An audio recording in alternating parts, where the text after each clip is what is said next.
Bismillahirrahmanirrahim.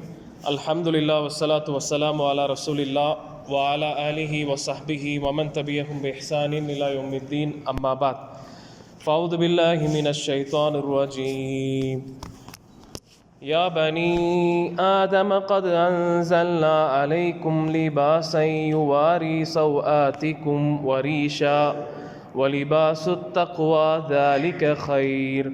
ذلك من آيات الله لعلهم يذكرون.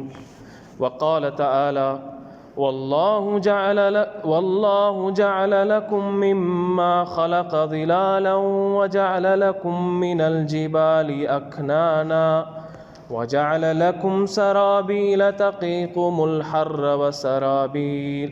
وسرابيل تقيكم بأسكم كذلك يتم نعمته عليكم لعلكم تسلمون. கணேசருக்குரிய சகோதரர்களே, அல்லாஹ் நல்லடியார்களே, நம்ம தொடர்ந்து பல வாரங்களாக இஸ்லாம் சொல்லக்கூடிய ஒழுக்கங்களை நம்ம பார்த்துக்கிட்டு வரோம். கிட்டத்தட்ட 9 ஒழுங்குமுறைகளை நம்ம தெரிஞ்சுக்கிட்டோம் இதற்கு முன்னாடி.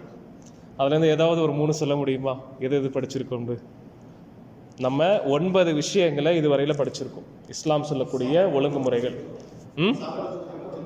உணவின் ஒழுங்குமுறைகளை படிச்சிருக்கோம்.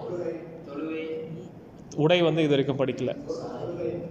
தொழுகை பற்றி படிச்சுமா? அது ஒழுங்குமுறைகளில் வராது. அது நம்ம அதாவது ஒரு வாரத்தில் தொழுகையை பற்றி நம்ம நடத்தணும். சலாம் பற்றி படிச்சிருக்கோம். பிரயாணத்தினுடைய ஒழுங்குமுறைகளை படிச்சிருக்கோம். சாலைகளில் கடைப்பிடிக்க வேண்டிய ஒழுங்குமுறைகளை படிச்சிருக்கோம். தும்பல், ஆமாம், நோயாளிகளை நலம் விசாரிக்கிறது, அல்ஹம்துலில்லாஹ். எது புரியல? தூங்கும் பொழுது, அப்புறம் கனவு கண்டால் என்ன செய்யணும் போன்ற விஷயங்களை படிச்சிருக்கோம். எந்தெந்த விஷயங்களை படிச்சிருக்கோமோ இன்ஷா அல்லாஹ் நான் ஆதரவு வைக்கிறேன். அதன்படி அமலும் செய்து கொண்டு வரும் இன்ஷா அல்லாஹ். அப்படிதானே இன்ஷா அல்லாஹ்? எனவே நம்ம படிக்கக்கூடியது வெறுமனே இங்கே கேட்டு விட்டு செல்வது அது கொஞ்சம் ஓரளவுக்கு நல்ல விஷயமாக இருந்தாலும், ஆனால் ரொம்ப சிறந்தது என்னது? கேட்ட விஷயத்தின்படி என்ன செய்யணும்? அமல்கள் செய்யணும் இன்ஷா அல்லாஹ். சொல்லக்கூடிய எனக்கும் கேட்கக்கூடிய உங்களுக்கும் அல்லாஹ் ரப்பல் ஆலமீன் நல்ல அமல்கள் செய்யக்கூடிய பாக்கியத்தை தந்தருவானாக. இன்றைய அமர்வில் இஸ்லாம் சொல்லக்கூடிய ஆடை ஒழுக்கத்தை பற்றி தான் நம்ம பார்க்க இருக்கோம். ஆடை ஒழுக்கம், அதாவது ஒரு மனிதனுக்கு இருக்கக்கூடிய அத்தியாவசிய விஷயங்களில் பார்த்தீங்கன்னா ஆடையும் ஒன்று. ஒரு மனிதனுக்கு தேவைப்படுகின்ற அத்தியாவசியமான விஷயமா இருக்கக்கூடிய விஷயங்கள் என்று பார்த்தீங்கன்னா எத்தனை? 3. என்னென்ன? உணவு, உடை, உறையுள், இருப்பிடம். 3மே ஊழ வரும். உணவு, உடை, உறையுள். உறையுள்னா என்னதுன்னா இருக்கிற இடம். ஃபுட், ஷெல்டர், க்ளோத்துன்னு சொல்லுவாங்க இங்கிலீஷில், அப்படி தானே? அப்போது அதில் அத்தியாவசியமான விஷயமா இருக்கக்கூடிய ஆடை ஒழுக்கத்தை பற்றி இஸ்லாம் நமக்கு சொல்லிக் கொடுக்காதா? நம்ம தும்புனா என்ன பண்ணணும் என்று சொல்லிக் கொடுக்கக்கூடிய மார்க்கும், கழிவறைக்கு செல்லும் பொழுது எப்படி செல்ல வேண்டும் என்று சொல்லிக் கொடுக்கக்கூடிய மார்க்கும், ட்ரெஸ்ஸிங் கோடை பற்றி நமக்கு சொல்லித்தராதா? சொல்லுங்கள். கண்டிப்பாக அல்லாஹ்வுடைய மார்க்கத்தில் எப்படி ஆடை அணிய வேண்டும், எந்த அடிப்படையில் இருக்க வேண்டும் என்ற விஷயங்கள் சொல்லித்தரப்பட்டிருக்கு. முதல்ல அல்லாஹ் ரப்பல் ஆலமீன் ஆடைக்கு பின்னால் இருக்கக்கூடிய ஒரு நோக்கங்களை குறித்து அல்லாஹ் ரப்பல் ஆலமீன் குர்ஆனில் சொல்கிறான். ஆடை எதற்காக நாம் அணிகிறோம், அல்லாஹ் எதற்காக ஆடையை நமக்கு கொடுத்துருக்கா அப்படின்னு சொல்லும்போது 3 நோக்கங்கள் குர்ஆனில் சொல்லப்பட்டிருக்கு. அல்லாஹ் கூறுகிறான்: யா பனி ஆதம, ஆதமுடைய மக்களே, கத் அன்ஸல்னா அலைக்கும் லிபாஸன் யுவாரி சௌஆத்திக்கும் வரீஷா, உங்களுக்கு நாம் என்ன செஞ்சோம்? ஆடையை உங்களுக்காக நாம் இறக்கினோம், ஆடையை உங்களுக்காக நாம் வழங்கி இருக்கிறோம். எதற்காக? யுவாரி சௌஆத்திக்கும் வரீஷா, உங்களுடைய மானத்தை மறைப்பதற்காகவும் உங்களுக்கு அலங்காரமாக இருப்பதற்காகவும் என்று அல்லாஹ் சொல்றான். அப்போ இந்த வசனத்தில் அல்லாஹ் என்ன சொல்றான்? ஆடை என்பது 2 நோக்கங்களுக்காக இருக்கு. மானத்தை மறைக்கிறதுனா மறைவிடங்கள், மறைக்க வேண்டிய விஷயங்கள் நம்ம ஆடையின் காரணமாக மறைக்கிறோம். அல்லாஹ் நமக்கு இந்த விஷயத்தை கொடுக்காம இருந்திருந்தானா எப்படி இருந்திருப்போம்? அப்போ ஆடை என்பது அல்லாஹ்வுடைய என்னது சொல்லுங்க? அல்லாஹ்வுடைய நிஅமத்தாக இருக்கு. சரியா? அப்போ அல்லாஹ் எந்த வழியில் அந்த நியமத்தை நமக்கு அவ்வளோ மிகப்பெரிய அருட்கொடையை கொடுத்துருக்கானோ, அல்லாஹ் விரும்பிய வகையில் அந்த நேமத்தை நம்ம என்ன செய்யணும், பயன்படுத்தணும். சொல்றது புரியுதா? அப்போ மானத்தை மறைக்கக்கூடியது. ரெண்டாவது அலங்காரமாக நம்மை அலங்காரப்படுத்திக் கொள்வதாக ஆடை வந்து இருக்கு. அல்ஹம்துலில்லாஹ் நம்ம அயன் பண்றோம், அத்தர் போடுறோம், ஜும்மாவுக்கு வரும்போது நல்ல தாமே அலங்கரித்து கொண்டு சிறந்த ஆடையில நம்ம என்ன செய்யறோம், போவதற்கு முயற்சி பண்றோமா இல்லையா? அல்லாஹ் ரப்பல் ஆலமீன் கொடுத்திருக்கக்கூடிய அருட்கொடையை நம்ம வந்து பயன்படுத்துறோம். வலிபாசு தக்வா ஸாலிக கைர், இதெல்லாம் நம்ம மேலோட்டமாக மேல்புறமாக அணியக்கூடிய ஆடைகள். ஆனால் உள்ளத்திற்கென்று ஒரு ஆடை இருக்கின்றது. அதுதான் என்ன? லிபாசு தக்வா, தக்வாவின் ஆடை. நம்ம எப்படி நம்மளுடைய மறைவிடங்களை எல்லாம் மறைக்கிறோமோ அதே மாதிரி பாவங்களிலிருந்து காக்கக்கூடிய ஒரு ஆடை தான் என்னது? தக்வா. அல்லாஹ் சொல்றான், வலிபாசு தக்வா ஸாலிக கைர். லிபாசு தக்வா தான், தக்வாவுடைய ஆடை தான் உங்களுக்கு மிகவும் சிறந்தது. ஸாலிக மின் ஆயாத்தில்லா, அல்லாஹ்வுடைய அத்தாட்சிகளில் வசனங்களில் உள்ளவையாக இருக்கின்றது. லஅல்லஹும் யذكرون, இதன் மூலமாக நீங்கள் படிப்பினை பெறக்கூடும் என்று அல்லாஹ் வந்து சொல்றான். எனவே இந்த வசனத்திலிருந்து என்ன புரிந்து கொண்டோம்? 2 விஷயத்திற்காக ஆடை இருக்கு. மானங்களை மறைப்பதற்கு, அலங்காரப்படுத்திக் கொள்வதற்கு. இந்த ஆடை, அதாவது மேலோட்டமாக அணியக்கூடிய ஆடையை விட தக்வாவின் ஆடை அதுவே சிறந்தது. தக்வாவின் ஆடைனா என்ன? அல்லாஹ்வுக்கு பயந்து நடக்கணும். பாவங்களில் இருந்து நம்மை நாம் இறைவன் பார்த்து கொண்டிருக்கிறான் என்று நாம் இறைவனுக்கு மாறு செய்யாமல் இருக்க வேண்டும். சரி, அடுத்த வசனத்தில் அல்லாஹ் சொல்லும் பொழுது இன்னொரு நோக்கமாகவும் அல்லாஹ் ஆடையை பற்றி சொல்றான். வல்லாஹு ஜஅல லக்கும் மிம்மா கலக திலாலன், அல்லாஹ் உங்களுக்காக நிழல்களை ஏற்படுத்தி தந்திருக்கிறான். அல்லாஹ் தான் நமக்காக நிழல்களை ஏற்படுத்தி கொடுத்திருக்கான். வஜஅல லக்கும் மினல் ஜிபாலி அக்னானா, மலைகளிலிருந்து குகைகளையும் அல்லாஹ் உங்களுக்காக வழங்கி இருக்கிறான். வஜஅல லக்கும் சராபீல தகீக்கும் அல் ஹர்ர வ சராபீல தகீக்கும் பஅஸக்கும், உங்களுக்கு தீங்கிலிருந்து வெப்பத்திலிருந்து காக்கக்கூடியதாகவும் போரிலிருந்து காக்கக்கூடியதாக இருக்கக்கூடிய ஆடையை அல்லாஹ் உங்களுக்கு சட்டையை கொடுத்திருக்கிறான். அல்லாஹ் என்ன சொல்றான்? வஜஅல லக்கும் சராபீல தகீக்குமுல் ஹர்ர வ சராபீல தகீக்கும் பஅஸக்கும், வெப்பத்திலிருந்து காப்பதற்காகவும் போரிலிருந்து உங்களை அந்த போர் நேரத்திலே காக்கக்கூடியதாகவும் இருக்கக்கூடிய சட்டையையும் அல்லாஹ் வந்து உங்களுக்காக கொடுத்திருக்கான். கதஅலிக யுத்திம்மு நிஅமதஹு, அவ்வாறே அல்லாஹ் அவனுடைய அருட்கொடைகளை முழுமைப்படுத்துகிறான். லஅல்லக்கும் துஸ்லிமூன், நீங்கள் முஸ்லிம்களாக அடிபணிந்தவர்களாக ஆகிவிட வேண்டும் என்பதற்காக. அப்போ இந்த வசனங்கள்ல அல்லாஹ் பல நியமத்துகளை குறிப்பிட்டு காட்டுறான். அதுல ஒண்ணுதான் என்ன, நிழல்களை பத்தி அல்லாஹ் வந்து சொல்றான். அப்படித்தானே? சுப்ஹானல்லாஹ், வெயில் நேரத்தில் இப்போ நம்ம ஒரு ட்ரிப்பு போகிறோன்னு வைங்களேன், மதீனாவுக்கே போகிறோன்னு வைங்களேன் ஒரு உதாரணத்துக்கு, அல்லது ஏதோ ஒரு இடத்துக்கு போகிறோம், நல்ல வெயில் அடிக்குது, திடீரென்று ஒரு மரம் பார்க்குறோன்னு வைங்களேன், என்ன செய்வோம்? அல்ஹம்துலில்லாஹ் என்று அல்லாஹ்வை புகழ்ந்து அந்த நிழலில் போய் நிற்க முயற்சி பண்ணுவோம்ல. அந்த நிழல் என்பது அல்லாஹ் நமக்காக கொடுத்துருக்கக்கூடிய அருட்கொடை. அது இல்லைன்னா நம்மளால என்ன பண்ண முடியாது? சுப்ஹானல்லாஹ், கீழே ஒரு நிமிஷம் கூட நம்மளால நிற்க முடியாது. மதீனாவிலிருந்து நம்ம கிளம்பும் போது பஸ் வந்துடும் சொல்லிட்டு ஒரு அரை மணி நேரம் லேட் ஆகும். அந்த நேரத்தில் எல்லாரும் என்ன செய்வோம்? அந்த மரத்துக்கு கீழே ஏதாவது நிழல்ல நம்ம என்ன செய்வோம்? நிற்போம். சுப்ஹானல்லாஹ். அப்போ அல்லாஹ் நிழலை நமக்காக ஏற்படுத்தி கொடுத்திருக்கான். அதே மாதிரி குகைகளை ஏற்படுத்தி கொடுத்திருக்கான். அப்போ ஆடையுடைய ஒரு நோக்கமாக சொல்லும் பொழுது, ஆடை என்பது, சட்டை என்பது மனிதனை எதிலிருந்து காக்குது? வெப்பத்திலிருந்து, வெயிலிருந்து, வெயிலுடைய தாக்கத்திலிருந்து மனிதனை பாதுகாக்கக்கூடியதாகவும், இன்னும் போர் நேரத்தில் போர் செய்யும் பொழுது அது கேடயமாகவும் ஒரு மனிதனுக்கு என்பது அந்த கவசமாகவும் மனிதனுக்கு பயன்படுகின்றது என்று அல்லாஹ் சொல்றான். அப்போ ஆடையினுடைய நோக்கங்கள் 3 நோக்கங்கள் இந்த 2 வசனங்கள் அடிப்படையில் நம்ம புரிஞ்சுக்கலாம். சொல்லுங்க பார்க்கலாம். முதலாவது, ஆடை அல்லாஹ் எதற்காக அல்லாஹ் நம்ம கொடுத்திருக்கான்? மறைவிடங்களை மறைக்க வேண்டும், மறைப்பதற்காக, அலங்காரமாக இருப்பதற்காக, தீங்கிலிருந்து நம்மை காப்பதற்காக, வெப்பத்திலிருந்து காப்பது அல்லது குளிர் ஆடையை கூட அல்லாஹ் நமக்காக கொடுத்திருக்கான்.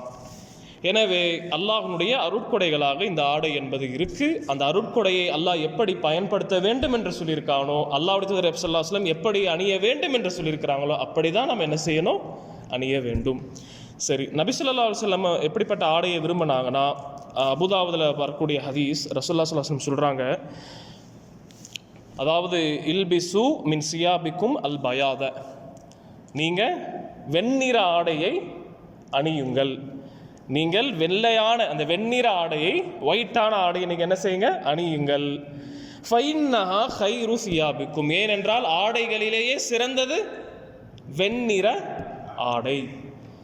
சுப்ஹானல்லாஹ். வக்கஃபினு ஃபீஹா மௌத்தாக்கும், அந்த வெள்ளை ஆடையிலேயே நீங்கள் என்ன செய்யுங்க, உங்களுடைய வஃபாத்தானவங்களுக்கு கஃபனாக அணிவியுங்கள் என்று அல்லாஹ்வுடைய தூதர் ஸல்லல்லாஹு அலைஹி வஸல்லம் சொல்லியிருக்கிறாங்க. அப்போ நபி ஸல்லல்லாஹு அலைஹி வஸல்லம் வந்து ஆடையில் எந்த கலரை விரும்பினாங்கன்னா ஒயிட் கலரை அல்லாஹ்வுடைய தூதர் ஸல்லல்லாஹு அலைஹி வஸல்லம் விரும்பி இருக்கிறாங்க. எனவே நாமும் என்ன செய்யணும், இன்ஷா அல்லாஹ் ஒயிட் கலர் ஆடையை அணிய இந்த சுன்னாவை இது பண்ண முயற்சி பண்ணணும். மற்ற கலர் ஆடை அணியக்கூடாதெல்லாம் அப்படி இல்லை. சிறந்தது என்ன, ஒயிட், வெள்ளை வந்து சிறந்தது. அல்ஹம்துலில்லாஹ். சரியா? அதனால தான் பார்க்கலாம், வயசானவங்க அல்லது சமூகத்தில் முக்கிய இதில் இருக்கக்கூடியவங்களாம் எந்த ஆடையை அணிகிறாங்க, ஒயிட் என்பது ஒரு கண்ணிய ஆடை. சுப்ஹானல்லாஹ். எனவே எல்லாரும் குறிப்பாக ஜும்மா போன்ற நேரங்களில் எப்படிப்பட்ட ஆடையை அணிய முயற்சி செய்வோம் இன்ஷா அல்லாஹ், வெள்ளை ஆடையை அணிய முயற்சி செய்வோம் இன்ஷா அல்லாஹ். சரியா? இது கட்டாயமாக கேட்டால் கட்டாயம் என்பது இல்லை, ஆனால் ரசூலுல்லாஹ் விரும்பி இருக்கிறாங்க. சரியா? அதன் பிறகு பாருங்க, அல்லாஹ்வுடைய தூதர் ஸல்லல்லாஹு அலைஹி வஸல்லமுக்கு ஆடையிலேயே பிடித்த ஆடை என்று வரும்பொழுது கான அஹப்பு சியாபி இலா ரசூலில்லாஹி ஸல்லல்லாஹு அலைஹி வஸல்லம் அல் கமீஸ். ரசூலுல்லாஹ் ஸல்லல்லாஹு அலைஹி வஸல்லமுக்கு ஆடையிலேயே பிடித்தது என்ன தெரியுமா? அல் கமீஸ், முழு நீள சட்டை. கமீஸ்னா என்னது? முழு நீள சட்டை. அதாவது இன்றைய காலத்தில் சௌப் இருக்குல்ல, சௌப் அல்லது நம்ம ஊரில் அணியக்கூடிய ஜுப்பா, ரெண்டுமே இந்த அர்த்தத்தில் வரும். சொல்கிறது புரியுதா? ஜுப்பா தெரியும்ல, ஜுப்பா உலமாக்கள் அணிவாங்க, மற்றவங்களும் அணிவாங்க. அப்போது ரசூலுல்லாஹ் ஸல்லல்லாஹு அலைஹி வஸல்லமுக்கு ஆடையிலேயே பிடித்த ஆடை என்னன்னா அல் கமீஸ், முழு நீள சட்டை. அந்த சட்டையின் கை வந்து மணிக்கட்டு வரை நீண்டு இருந்தது என்று ஹதீஸில் வந்து வந்திருக்கு. எந்த அளவுக்குன்னா இங்கே வரைக்கும் இருக்குமா. சொல்கிறது புரியுதா? அதாவது இதுக்கு மேலே என்ன செய்யாது, இதுக்கு மேலே தாண்டாது, இது வரையில் இருக்கும் என்று ஹதீஸில் சஹாபாக்கள் வந்து நமக்கு சொல்லி இருக்கிறாங்க. எனவே இதிலிருந்து என்ன புரிஞ்சுக்கலாம், நம்ம இந்த ஹதீஸ்ல இருந்து சிறந்த ஆடை நபி ஸல்லல்லாஹு அலைஹி வஸல்லம் விரும்பிய ஆடை என்று வரும்போது அது முழு நீள சட்டை. சரியா? இன்கேஸ் நம்ம சட்டையே போடுறோன்னு வைங்களேன், அதுல எந்த சட்டை சிறந்தது சொல்லுங்க? ரசூலுல்லாஹ்வுடைய சட்டையினுடைய கைகள் எது வரைக்கும் இருக்கும்? மணிக்கட்டு வரையில இருக்கும். நான் இதுல என்ன புரிஞ்சுக்கலாம், ஆஃப் கையை விட ஃபுல் கை பெஸ்ட், சிறந்தது. போடக்கூடாதுன்னு இல்லை, சிறந்தது என்று பார்க்கும் பொழுது ஃபுல் கை சிறந்தது. சிறந்த ஆடை என்று பார்க்கும்போது முழு நீள சட்டை ஆடை என்பது சிறந்தது. சிறந்தது என்று பார்க்கும்பொழுது வெள்ளை நிறம் என்பது சிறந்தது. ஏன்னா நபி ஸல்லல்லாஹு அலைஹி வஸல்லம் விரும்பி இருக்கிறாங்க, அதை விரும்புவதோடு மட்டுமல்லாமல் அதை அணியவும் செய்திருக்கிறாங்க. எனவே நபி ஸல்லல்லாஹு அலைஹி வஸல்லமை நம்ம A to Z என்ன செய்யணும், ஃபாலோ பண்ண முயற்சி பண்ணணும். நம்ம முஹப்பத் வச்சிருக்கோம், நான் அதன் வெளிப்பாடு என்னவாக இருக்கணும், அல்லாஹ்வுடைய தூதர் ஸல்லல்லாஹு அலைஹி வஸல்லம் எப்படியெல்லாம் இருந்தாங்களோ அதே மாதிரி நாமும் இருக்க முயற்சி செய்ய வேண்டும். ரசூலுல்லாஹ் ஸல்லல்லாஹு அலைஹி வஸல்லம் நபியாக நமக்கு நிறைய விஷயங்களை சொல்லி கொடுத்துருக்கிறாங்க. அதை நம்ம செய்கிறது, அந்த செய்வதனால நமக்கு நன்மை கிடைக்கும்.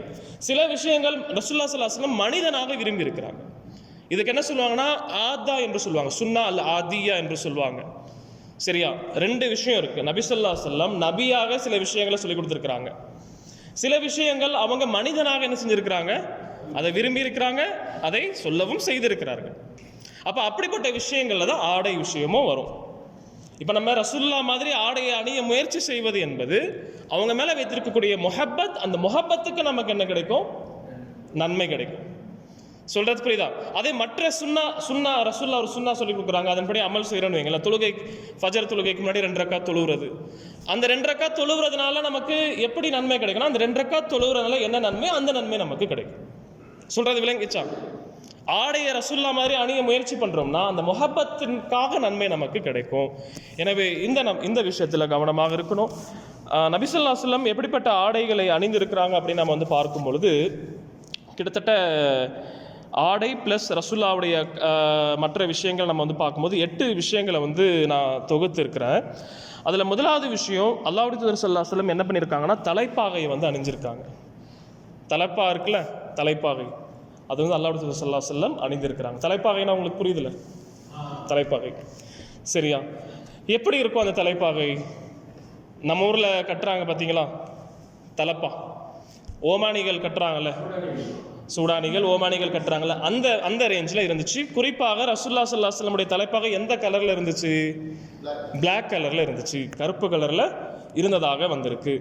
நபி ஸல்லல்லாஹு அலைஹி வஸல்லம் சில நேரங்களில் தொப்பி போட்டு தொப்பிக்கு மேலே என்ன பண்ணுவாங்க, தலப்பா கட்டுவாங்க. சில நேரங்களில் தொப்பி இல்லாமல் என்ன பண்ணுவாங்க, தலப்பா கட்டுவாங்க. அப்போ ரசூலுல்லாஹ் என்ன போட்டிருக்காங்க, தொப்பியும் போட்டிருக்கிறாங்க. சொல்றது புரியுதா?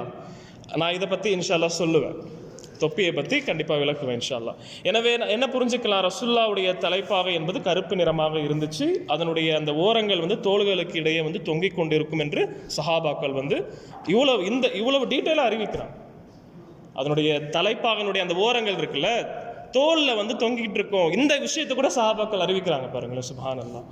எனவே நாமும் என்ன செய்யணும், சில நேரங்களில் அல்லாஹ் நமக்கு அந்த வாய்ப்பை கொடுத்துருந்தானா, நம்ம ஒரு பயான் பண்ணுற ஒரு நிகழ்ச்சியில் இருக்கிறோம், ஒரு கல்யாணத்தில் இருக்கிறோம்னா இந்த மாதிரி என்ன செய்யலாம், இன்ஷா அல்லாஹ் போடலாம். நம்ம ஊரில் தலப்பா போட்டால் வித்தியாசமாக பார்ப்பாங்களா?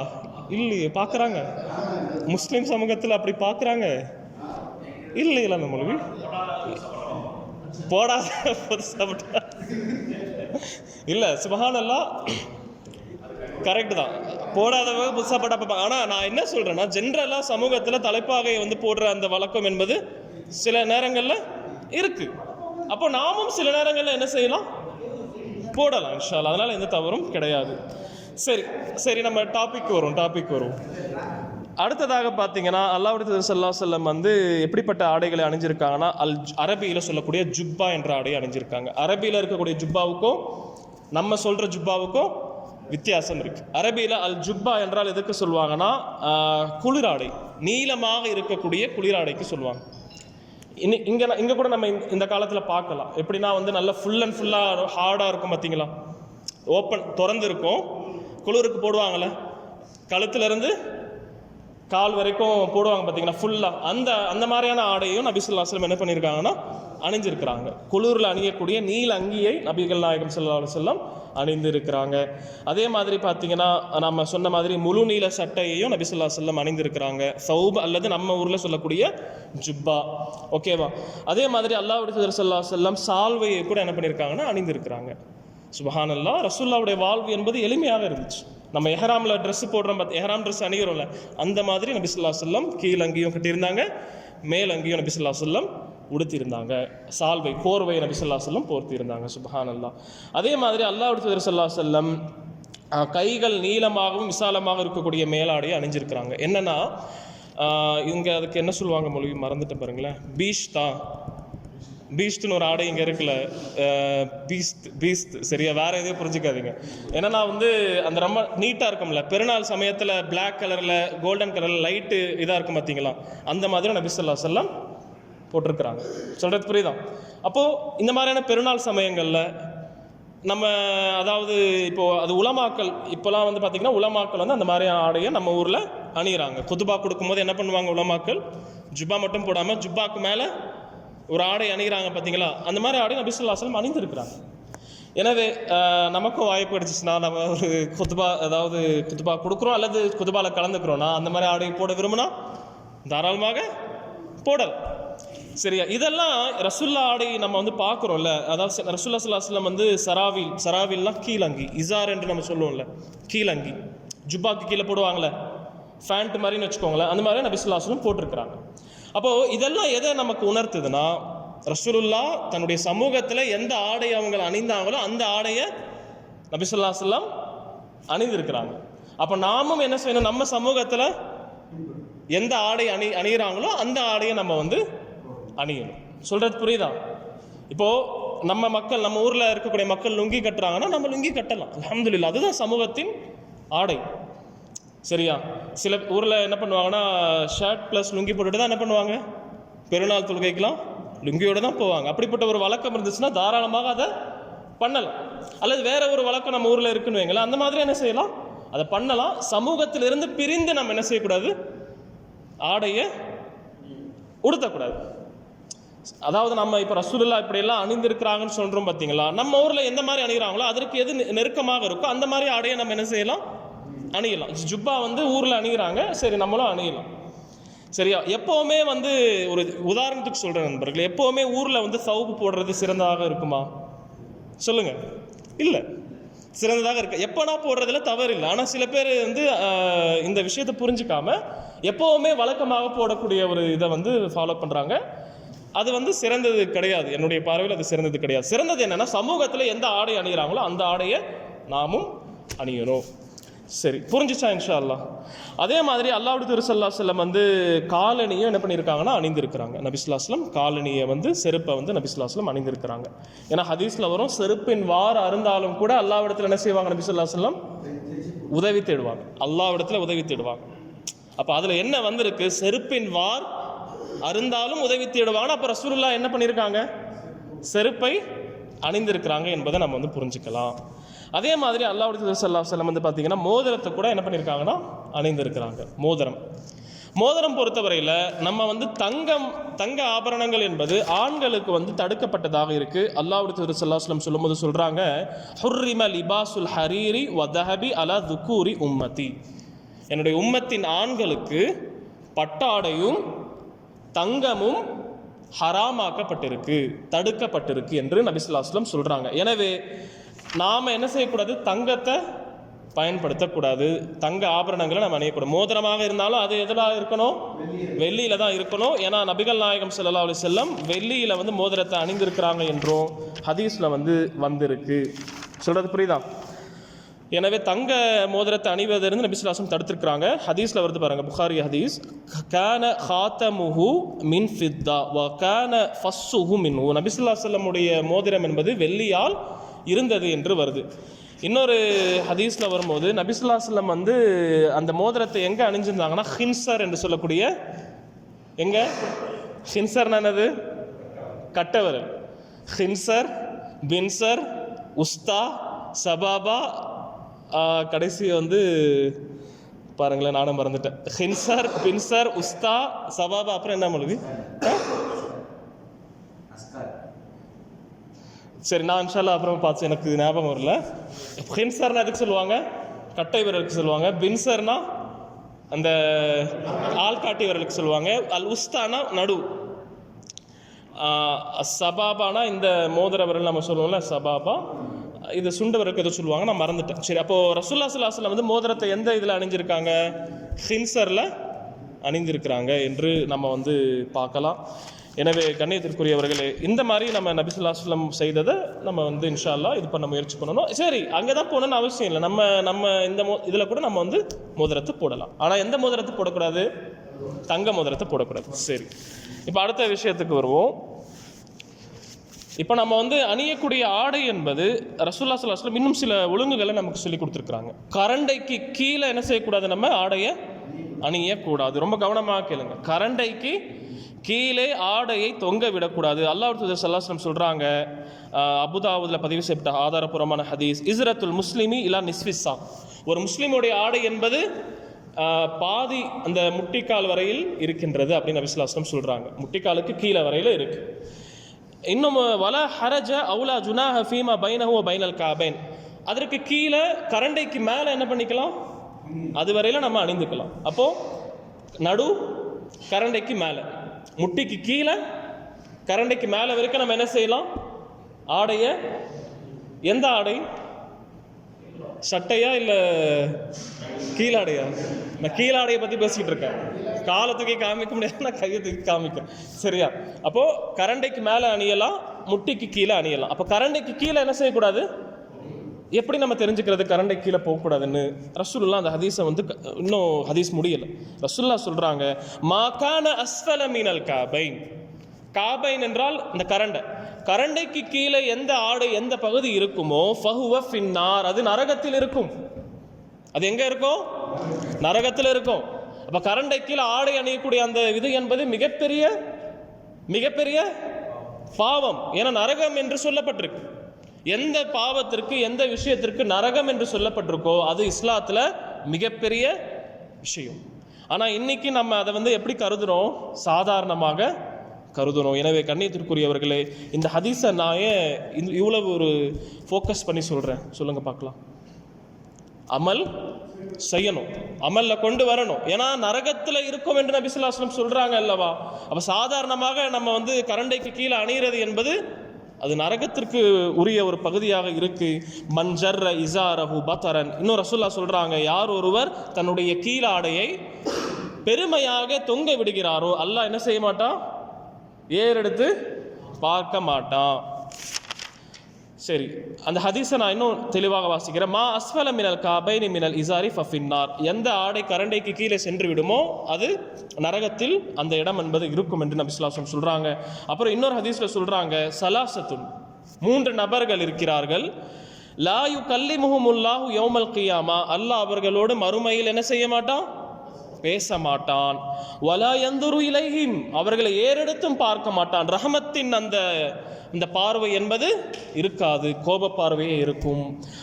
வலா யுஸக்கீஹிம், அவர்களை பரிசுத்தப்படுத்த மாட்டான். வலஹும் அஸாபுன் அலீம், அவர்களுக்கு நோவினை தரக்கூடிய வேதனை உண்டு என்று ரசூலுல்லாஹி ஸல்லல்லாஹு அலைஹி வஸல்லம் 3 வாட்டி இந்த வாசகத்தை ரிப்பீட் பண்றாங்க. அல்லாஹ் அவர்களை ஏறெடுத்து பார்க்க மாட்டான். அல்லாஹ் அவர்களுக்கு அதாவது அல்லாஹ் அவர்களை பார்க்க மாட்டான். ஃபர்ஸ்ட் அல்லாஹ் அவரிடத்துல பேச மாட்டான். அல்லாஹ் அவர்களை பார்க்க மாட்டான், பரிசுத்தப்படுத்த மாட்டான். பரிசுத்தப்படுத்துதல்னா பாவங்களை மன்னிக்க மாட்டான். மேலும் அவர்களுக்கு நோவினை தரக்கூடிய வேதனை உண்டு என்று 3 வாட்டி சொல்லிட்டு ரசூலுல்லாஹ் யார் என்று கேட்கும்போது சொல்றாங்க, அல் முஸ்பில். அல் முஸ்பில்னா அதான் கரண்டைக்கு கீழே ஆடையை தொங்கவிட கூடியவர். ஒல் மன்னான், அதாவது செய்ததை சொல்லி காட்டக்கூடியவர். ஒரு நல்ல விஷயம் செய்வார், ஆனால் எல்லாத்துக்கு முன்னாடி என்ன பண்ணிடுவார், அதை போட்டு உடைச்சிடுவார், நான் தான் வாங்கி கொடுத்தேன். இது தப்பு. சரியா? நன்மை கிடைக்கணும்னா நம்ம என்ன செய்யணும், மறைக்கணும். அதே மாதிரி பாருங்க, நபி ஸல்லல்லாஹு அலைஹி வஸல்லம் சொல்றாங்க, வல் முனஃபிக் சிலஅதஹு பில் ஹலிஃபில் காதிப், பொய் சத்தியத்தை செய்து தன்னுடைய பொருளை இருக்கக்கூடியவன் என்று அல்லாஹ் ஸல்லல்லாஹு அலைஹி வஸல்லம் சொல்றாங்க. அப்ப அதுல முதலாவதாக ரசூலுல்லாஹ் யாரை சொல்றாங்க, கரண்டைக்கு கீழே ஆடையை தொங்க விட கூடியவனை. அப்போ இந்த ஹதீஸுகளை நம்ம எடுத்து பார்க்கும் பொழுது சில ஹதீஸுகளில் பெருமை என்ற வாசகம் வரல. பெருமை இல்லைனா அப்படின்னு ரசூலுல்லாஹி ஸல்லல்லாஹு அலைஹி வஸல்லம் சொல்லலை. சில ஹதீஸுகளில் ரசூலுல்லாஹ் எப்படி சொல்லியிருக்காங்க, பொதுவாக சொல்லியிருக்காங்க.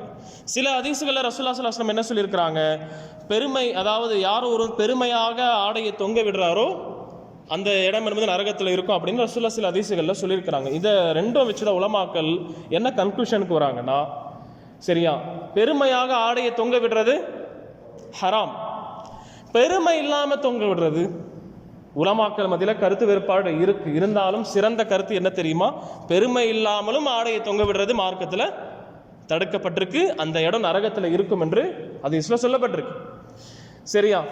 அப்போ ரசூலுல்லாஹி ஸல்லல்லாஹு அலைஹி வஸல்லம் அபூபக்கர் சித்திக் ரலியல்லாஹு அன்ஹு என்ன செஞ்சாங்க, நீங்க பெருமை அடிக்கக்கூடியவங்கள கிடையாது என்று சொன்னாங்க. அது யாருக்கு அந்த நிலைனா, 2 விஷயம் இருக்கு நண்பர்களே, புரிஞ்சுக்கணும்.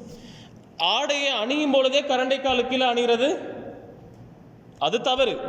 ஒருத்தர் ஆடையை கரண்டைக்கு மேலே அணிகிறாருன்னு வைங்களேன், நடக்கும்போது என்ன ஆகுது, அப்படியே விலகி விலகி விலகி கரண்டை கீழே போயிடுதுன்னா அது சொல்லுங்க, அது பிரச்சனை இல்லை. இப்போ நம்ம ஒரு ட்ரெஸ் போடுறோம், ஃபேண்ட் போடுறோம், பெல்ட்டு லூஸ் ஆகிடுது அல்லது பெல்ட் இல்லை, நடக்கும்போது கரண்டை கீழே வந்துடுது, அது பிரச்சனை இல்லை. நம்ம தேவைப்படும் போது என்ன செஞ்சுக்கணும், இழுத்து விட்டுக்கணும், அட்ஜஸ்ட் பண்ணிக்கணும். ஆனால் போடும்போதே நம்ம கரண்டை கீழே போடுறது, பள்ளிவாசலுக்கு மட்டும் வந்தால் அதை மடிச்சு விட்டுக்கிறது, இதெல்லாம் தவறு. சொல்றது புரியுதா? இன்ஷா அல்லாஹ். எனவே யாரும் யாருடைய ஆடையும் பார்க்க வேண்டிய அவசியம் இல்லை. எல்லாரும் அவங்களுடைய விஷயத்தை பார்த்துப்போம் இன்ஷா அல்லாஹ். மார்க்கத்தில் என்ன சொல்லப்பட்டிருக்குன்னா, பெண்கள் தான் என்ன பண்ணணும், கீழே ஃபுல் காலை மறைக்கணும், பெண்கள் தான் மறைக்கணும். ஆனால் இன்னைக்கு என்ன நடக்குது சமூகத்தில், பெண்களுக்கு சொல்லப்பட்ட விஷயத்தை ஆண்கள் செய்யக்கூடியவர்களாகவும் ஆண்களுக்கு தடுக்கப்பட்ட விஷயத்தை பெண்கள் செய்யக்கூடியவர்களாகவும் இன்னைக்கு சமூகம் மாறிடுச்சு. எனவே கணிதத்திற்குரியவர்களே, இந்த விஷயத்தில் நம்ம என்ன செய்யணும், கவனமாக இருக்கணும். கடைசியில் ஒரு ஹதீஸை மட்டும் சொல்லி நான் என்ன செய்யலைன்னா நிறைவு செய்கிறேன். அதே மாதிரி நமக்கு செம்மஞ்சள் ஆடை, இந்த காவி நிற ஆடை, செம்மஞ்சள் ஆடை இருக்குது பார்த்தீங்களா, அதையும் நம்ம என்ன செய்யக்கூடாது, அணியக்கூடாது. சரியா? அந்த ஆரஞ்சு கலரில் வேறு ஏதாவது கலர் கலந்துடுச்சுன்னா தவறில்லை. ஃபுல் அண்ட் ஃபுல்லாக மேலாடையும் கீழாடையும் செம்மஞ்சள் ஆடை, ஆரஞ்சு கலர் ஆடை என்பது இருக்கக்கூடாது என்று என்ன செய்யக்கூடாதுன்னா, நம்ம அந்த மாதிரி யாரையும் அணியக்கூடாது. யாரையும் பார்க்காதீங்க இன்ஷா அல்லாஹ். அது ஒயிட் கலர் கலந்துருக்கு இன்ஷா அல்லாஹ். எனவே கண்ணியத்திற்குரியவர்களே, புரிஞ்சிச்சா இன்ஷா அல்லாஹ்? அதே மாதிரி பாருங்க, சிலுவை இருக்கக்கூடிய ஆடைகளை கூட நம்ம என்ன செய்யக்கூடாதுன்னா அணியக்கூடாது. சிலுவை போன்ற பொருட்கள் ரசூலுல்லாஹி ஸல்லல்லாஹு அலைஹி வஸல்லம் வீட்டில் எதுவெல்லாம் இருந்துச்சோ எல்லாத்தையும் நபி ஸல்லல்லாஹு அலைஹி வஸல்லம் வீட்டில் இருந்து அப்புறப்படுத்தியதாக ஹதீஸில் இருக்கு. எனவே இந்த விஷயத்திலும் கவனமாக இருக்கணும். சில பேர் எனக்கு ட்ரெண்டு ஃபேஷன் சொல்லிட்டு செயின் போடுறாங்க, அந்த செயினில் கீழே என்ன தொங்குது, சிலுவை என்பது தொங்குது, அந்த மாதிரியெல்லாம் இருக்கக்கூடாது என்பதை நம்ம புரிஞ்சுக்கணும். அதே மாதிரி பட்ட ஆடையை நம்ம என்ன செய்யக்கூடாது, அணியக்கூடாது. அதே மாதிரி நபி ஸல்லல்லாஹு அலைஹி வஸல்லம் வந்து மர்ம உறுப்பு தெரிகிற மாதிரி ஆடையை அணிகிறதையும் தடுத்திருக்கிறாங்க. ஹதீஸில் தெளிவாக இருக்குது, மர்ம உறுப்பு தெரிகிற மாதிரி ஆடையை அணியக்கூடாது. இன்னைக்கு எப்படி அந்த ஹதீஸை புரிஞ்சுக்கலாம்? அந்த ஹதீஸை இன்னைக்கு இந்த காலத்தில் எப்படி புரிஞ்சுக்கலாம் சொல்லுங்க பார்க்கலாம்.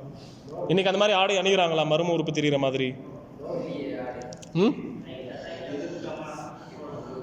இறுக்கமாக அப்படியும் அல்ஹம்துலில்லாஹ் அப்படியும் புரியலாம். ரெண்டாவது லோ ஹிப் ஃபேண்ட்னு ஒரு ஃபேண்ட் இருக்கா. லோ ஹிப் ஃபேண்ட்னா அது வந்து அவங்க எதுக்காக போடுறாங்கன்னா உள்ளே இருக்க அல்லாஹ் பாதுகாக்கணும், உள்ளே இருக்கக்கூடிய ஜட்டி தெரியணும் என்பதற்காக அல்லாஹ் பாதுகாக்கணும். இன்னைக்கு வந்து அந்த மாதிரிலாம் மக்கள் வந்து ஆகிட்டாங்க. அந்த மாதிரி இருக்கக்கூடாது. குறிப்பாக பெண்களை குறித்து நபி ஸல்லல்லாஹு அலைஹி வஸல்லம் சொல்லும் பொழுது, நான் வந்து நரகத்தில் சில பேரை வந்து பார்க்குறேன் அப்படின்னு சொல்லிட்டு நபி ஸல்லல்லாஹு அலைஹி வஸல்லம் சில பேரை குறிப்பிடுறாங்க. அதில் ஒருத்தவங்க யாருன்னா பெண்கள். ஏன் அவங்க நரகத்தில் இருக்கிறாங்கன்னா, காசியாத்துன் ஆரியாத்துன், ஆடைகளை அணிந்திருப்பார்கள், அணிந்திருந்தும் நிர்வாணமாக இருப்பார்கள். அப்போ டிரான்ஸ்பரண்ட் ஆடையை என்ன செய்யக்கூடாது, பெண்கள் அணியக்கூடாது. முமீலாத்துன் மாயிலாத்துன், சாய்த்து விடுவார்கள் அல்லது சாய்ந்து விடுவார்கள். அந்த பெண்கள் எப்படி இருப்பாங்க உலகத்தில் இருக்கும்போது? சாய்ந்து விடக்கூடியவர்களாக இருப்பாங்க அல்லது சாய்த்து விடக்கூடியவர்களாக இருப்பார்கள். இவர்களுடைய அந்த தலை எப்படி இருக்கும்னா, கொண்டை எப்படி இருக்கும்னா ஒட்டகத்தின் திமிலை போன்று இருக்கும் என்று நபி ஸல்லல்லாஹு அலைஹி வஸல்லம் சொல்றாங்க. இன்னைக்கு ஃபேஷன் என்று இந்த மாதிரி எல்லாம் வந்துருச்சு. எந்த விஷயத்தை வந்து மார்க்கம் தடுத்திருக்கோ அல்லாஹ் பாதுகாக்கணும். இன்னைக்கு சர்வசாதாரணமாக சமூகம் என்பது அதை கடைபிடித்து கொண்டு இருக்கு. அல்லாஹ் ரப்பல் ஆலமீன் நாம் அனைவரையும் அவன் எப்படி விரும்புகிறானோ அதை போன்ற ஆடையை அணிந்து இருக்கக்கூடிய பாக்கியத்தை தந்தருள்வானாக. வாஹிரு தஅவானா அல்ஹம்துலில்லாஹி ரப்பில் ஆலமீன். வஸ்ஸலாமு அலைக்கும் வரஹ்மத்துல்லாஹி வபரகாத்துஹு.